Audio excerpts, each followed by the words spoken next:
잠깐, 지금 이 영상을 보고 계신 당신에게 딱 하나만 묻겠습니다. 오늘 하루 누군가와 진심으로 이야기 나눈 적 있으십니까? 아마 없으셨을 수 있습니다. 괜찮습니다. 그게 요즘 60대의 현실이니까요. 자식은 바쁩니다. 배우자는 있어도 말이 없습니다. 친구들은 하나둘 멀어졌습니다. 그런데 이상한 건 서운하다고 말할 수가 없습니다. 내가 뭘 바라는 거야. 이 나이에 이러면 안 되지. 그렇게 혼자 삭힙니다. 오늘 저는 그 이야기를 하려 합니다. 2500년 전 한 사람이 있었습니다. 그도 60대를 살았습니다. 그도 외면당했습니다. 그도 자식 때문에 가슴이 찢어졌습니다. 그의 이름은 공자. 그는 60대에 이 말을 남겼습니다. 예순이 되어서야 어떤 말을 들어도 흔들리지 않게 됐다. 흔들리지 않는다는 것. 그게 무슨 뜻인지 오늘 함께 들어보겠습니다. 첫 번째 이야기. 인간관계를 정리할 용기. 60대가 되면 이상한 일이 생깁니다. 평생 알고 지낸 사람인데 만나고 나면 왜인지 공허합니다. 전화를 받는 게 조금 무겁습니다. 모임에 가면 웃고 있는데 집에 오면 지쳐 있습니다. 이게 나쁜 감정이 아닙니다. 60년을 살아온 사람이 드디어 진짜를 구별하게 된 겁니다. 공자는 이렇게 말했습니다. 유익한 벗이 있고 해로운 벗이 있다. 어려운 말이 아닙니다.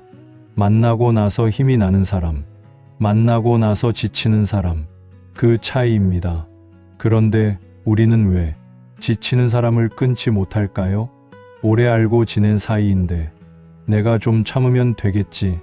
나이 들어서까지 이러면 그렇게 또 참습니다. 경상도에서 평생 농사를 지으신 65세 할아버지가 계셨습니다. 30년을 함께한 친구가 있었는데 만날 때마다 돈 자랑, 자식 자랑, 집에 돌아오면 이상하게 더 쓸쓸했습니다. 어느 날 그 친구에게서 전화가 왔는데 받지 않았습니다. 그리고 그냥 두었습니다. 처음엔 죄책감이 들었습니다. 그런데 한 달이 지나자 이상하게 마음이 가벼웠습니다. 인간관계를 정리한다는 것은 사람을 버리는 게 아닙니다. 나를 지키는 겁니다. 지금 당신 곁에 있는 사람들, 그들과 함께한 뒤 당신은 어떤 기분입니까? 단 한 사람이라도 진심으로 통하는 사람이 있으면 됩니다. 많은 것이 아니라 깊은 것이어야 합니다. 두 번째 이야기. 자식과의 거리. 자식 이야기 꺼내기 쉽지 않습니다. 평생을 자식을 위해 살았습니다. 먹고 싶은 것 참았습니다. 하고 싶은 것 미뤘습니다. 그런데 막상 자식이 다 크고 나니 1년에 몇 번 보지 못합니다. 전화해도 짧게 끊습니다. 명절에 와도 금방 갑니다. 그게 그렇게 서럽습니다. 근데 서운하다는 말 못합니다. 바쁜데 뭘 바라냐. 그러면서 또 참습니다. 공자는 이렇게 말했습니다. 진정으로 사랑한다면 수고롭게 하지 않을 수 있겠는가. 처음엔 이 말이 이상했습니다. 사랑하는데 왜 수고롭게 하냐고. 그런데 천천히 생각해보면 자식 전화할 때마다 잔소리, 만날 때마다 걱정, 왜 이렇게 안 오냐, 왜 이렇게 연락이 없냐. 자식 입장에서는 전화하기가 무서운 겁니다. 서울에 사는 딸을 둔 68세 어머니 이야기입니다. 딸이 좀처럼 오지 않았습니다. 전화해도 짧게 끊었습니다. 어느 날 딸이 말했습니다. 엄마, 나 엄마한테 전화하기가 무서워. 그 말을 들은 순간 어머니는 아무 말도 못했습니다. 내가 사랑을 주고 있다고 생각했는데 사실은 부담을 주고 있었던 거구나. 그날 이후 전화할 때 딱 한마디만 했습니다. 잘 지내고 있어? 보고 싶다. 바쁘면 천천히 와. 석 달 뒤 딸이 먼저 전화했습니다. 엄마, 이번 주말에 갈게. 자식을 붙들려 하면 멀어집니다.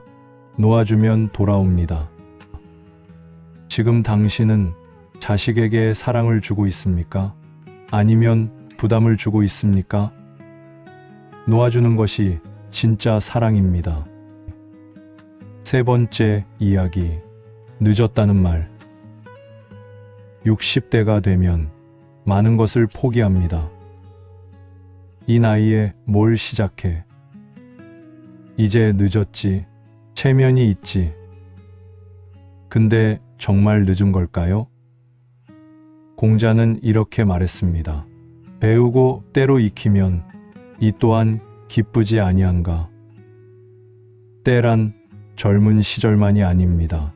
살아있는 모든 순간이 그때입니다. 공자 자신도 그랬습니다. 50대 중반에 나라에서 쫓겨났습니다. 14년을 떠돌았습니다. 비웃음도 받았습니다. 그래도 멈추지 않았습니다. 63세에, 64세에, 70세에도 배우고 가르쳤습니다. 은퇴 후 무기력하게 지내던 63세 남성이 있었습니다. 아침에 일어나도 할 게 없었습니다. TV 보다, 낮잠 자다. 그렇게 반년이 지났습니다. 어느 날 손자가 그림을 그리는 걸 봤습니다. 나도 한번 해볼까? 그냥 그런 생각이 들었습니다. 창피했습니다. 이 나이에 그림을 망설였습니다. 그런데 결국 동네 문화센터에 등록했습니다. 처음엔 형편없었습니다. 1년이 지났습니다. 조그만 전시회에 그림 한 점을 걸었습니다. 그분이 말했습니다. 그 첫 붓질이 내 인생의 두 번째 봄이었습니다. 지금 이 순간 마음속에 하고 싶은 게 있지 않으십니까? 오래전에 묻어뒀던 것. 지금 시작하면 됩니다. 거창하지 않아도 됩니다. 오늘 딱 한 걸음이면 됩니다. 늦었다고 느끼는 바로 그 순간, 시작하는 사람이 가장 빠른 사람입니다. 네 번째 이야기, 후회와 사과. 살면서 가장 무거운 것이 있습니다. 말하지 못한 것들. 미안하다 하지 못했습니다. 고맙다 하지 못했습니다. 사랑한다 하지 못했습니다. 지금도 그 사람 얼굴이 떠오릅니다. 그런데 이미 늦어버린 것 같아서 그냥 묻어둡니다. 공자는 이렇게 말했습니다. 잘못을 하고도 고치지 않는 것, 그것이 진짜 잘못이다. 잘못을 하지 말라는 게 아닙니다. 살다 보면 반드시 잘못합니다. 문제는 그걸 인정하지 않는 겁니다. 71세 남성이 있었습니다. 평생 사업을 하며 직원들에게 거칠게 대했습니다. 다 회사를 위해서라고 생각했습니다. 은퇴하고 나서 그 얼굴들이 자꾸 생각났습니다. 어느 날 옛 직원에게서 문자가 왔습니다. 사장님, 잘 지내세요? 손이 떨렸습니다. 한참을 망설이다가 답장을 보냈습니다. 고마워요. 내가 그때 너무 심했는데 미안해요. 직원이 답했습니다. 사장님 덕분에 버티는 법을 배웠습니다. 감사합니다. 그 남성은 그 문자를 받고 한참을 울었습니다. 용서를 받은 게 아니었습니다. 오래 묵은 짐을 내려놓은 겁니다. 지금 당신 마음 속에 말 못한 것이 있습니까? 오늘 이 영상이 끝나고 딱 한 사람에게 연락해 보세요. 미안하다고, 고맙다고, 보고 싶다고. 그 한마디가 당신을 훨씬 가볍게 만들 겁니다. 사과는 약함이 아닙니다. 그것이 진짜 어른입니다. 5번째 이야기, 마음을 다스리는 것. 60대가 되면 이유 없이 슬픈 날이 있습니다. 이유 없이 눈물이 납니다. 이유 없이 무기력합니다. 이유 없이 짜증이 납니다. 이게 병이 아닙니다. 60년을 살아온 사람이 당연히 겪는 감정입니다. 공자도 그랬습니다. 그는 성인이었지만 슬펐습니다. 억울했습니다. 화도 났습니다. 그렇다면 공자는 어떻게 했을까요? 그는 음악을 들었습니다. 자연을 바라봤습니다. 흐르는 강물을 보며 말했습니다. 흘러가는구나. 밤낮 없이 쉬지 않고. 그리고 사람 곁에 있었습니다. 혼자 있지 않았습니다. 지금 이 3가지가 있으십니까? 마음이 힘들 때 꺼낼 수 있는 취미, 숨 쉴 수 있는 산책길, 터놓고 말할 수 있는 사람 1명. 이 중 하나라도 없다면 오늘부터 찾아보세요. 공자는 또 이렇게 말했습니다. 자신을 사랑하지 않으면 남도 사랑할 수 없다. 평생 남을 챙겼습니다. 자식 챙기고 가족 챙기고. 그런데 정작 나 자신은 언제 챙겼습니까? 오늘부터 하루에 딱 30분, 아무도 신경 쓰지 않는 시간, 나만을 위한 시간. 그 30분이 당신의 마음을 살립니다. 자신을 사랑하는 사람이 비로소 남을 사랑할 수 있습니다. 이제 마지막 이야기입니다. 이 영상 앞부분에 말씀드렸던 공자가 60세에 남긴 말을 기억하십니까? 예순이 되어서야 어떤 말을 들어도 흔들리지 않게 됐다. 이 말이 처음엔 그저 덤덤하게 들렸습니다. 그런데 깊이 생각해보면 이건 대단한 말입니다. 누가 욕해도 흔들리지 않는다. 누가 칭찬해도 우쭐하지 않는다. 그게 60대에야 가능해졌다는 겁니다. 40대엔 너무 바빴습니다. 50대엔 너무 불안했습니다. 60대가 되어서야 비로소 조용해집니다. 처음으로 진짜 내 마음이 들립니다. 나는 뭘 원하는가? 나는 어떻게 살고 싶은가? 그 질문에 답할 수 있는 나이가 60대입니다. 혹시 이런 생각을 하십니까? 이 나이에 내가 뭘 할 수 있겠어? 공자는 69세의 아들을 잃었습니다. 70세에 가장 사랑한 제자를 잃었습니다. 그래도 마지막까지 가르쳤습니다. 배웠습니다. 포기하지 않았습니다. 당신은 지금 몇 살이십니까?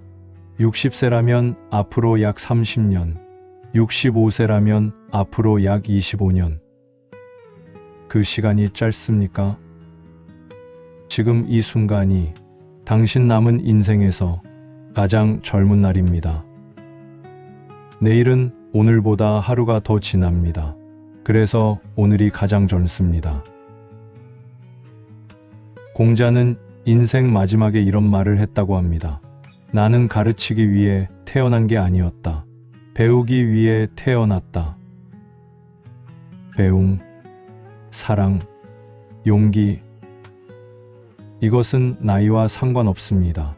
살아있는 한 계속할 수 있습니다. 오늘 이 영상을 여기까지 보셨습니다. 혹시 오늘 혼자 밥을 드셨습니까? 아무도 연락을 안 하셨습니까? 눈물이 나셨습니까? 괜찮습니다. 그런 날이 있습니다. 공자도 그런 날이 있었습니다. 공자는 이런 말을 남겼습니다. 날이 추워진 뒤에야 소나무가 늦게 시든다는 것을 안다. 인생의 가장 추운 계절을 지나고 있는 분께 당신은 소나무입니다. 겨울이 와도 푸릅니다. 다른 나무가 다 질 때 당신은 여전히 거기 서 있습니다. 아직 늦지 않았습니다. 오늘 이 영상을 다 보신 뒤 딱 한 가지만 해주세요. 거울을 보며 이렇게 말해보세요. 나 잘 버텼다. 그것으로 충분합니다. 당신은 충분합니다. 이 영상이 오늘 조금이라도 위로가 됐다면 주변에 비슷한 고민을 하는 분께 나눠주세요. 구독도 눌러주시면 다음 이야기도 함께 할 수 있습니다. 오늘도 잘 살아주셔서 고맙습니다. 지금 이 순간부터가 당신 인생의 두 번째 봄입니다.